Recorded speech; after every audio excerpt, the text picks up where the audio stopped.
Le bouddhisme humaniste, l'intention première de Bouddha, par Vénérable Maître Xing Yun.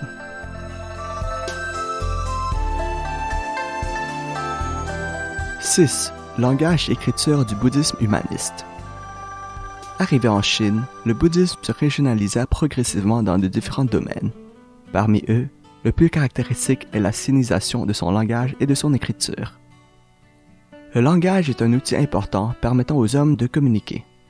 Par la parole, on peut exprimer ses pensées et échanger des idées, mais le langage ne peut transmettre intégralement la voix du cœur, et c'est pourquoi l'école Chan est d'avis de n'utiliser ni le mot ni la parole. Néanmoins, le langage et l'écriture sont aussi les ponts qui nous permettent de pénétrer dans le noyau du Dharma. C'est donc uniquement dans la dernière étape de la pratique que l'on peut abandonner les mots et la parole. Il est dit, une parole peut faire prospérer une nation et une parole peut la ruiner, de même qu'une parole peut apporter la joie ou la peine à un homme.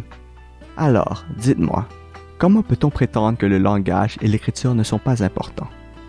Voilà pourquoi on a quand même besoin d'eux pour propager le bouddhisme. Comme il est dit dans le Sutra du Diamant, le don des 7 joyaux du Trichiliocosme ne peut équivaloir à l'étude des 4 vers de la Gatha. Ainsi, le langage et l'écriture restent donc des moyens recommandés par le Dharma. Maître Xuanzang allait en pèlerinage en Inde et, s'il n'avait pas apporté tant de textes canoniques, comment la culture chinoise aurait-elle pu s'enrichir de la sorte? Sans toutes ces paroles de sagesse, comment le canon bouddhiste aurait-il pu exprimer ses vérités? Dépourvu du langage, la communication entre les hommes ne s'avérerait ni facile ni plaisante. Sans l'écriture, le contenu de tous ces ouvrages littéraires et philosophiques serait nul.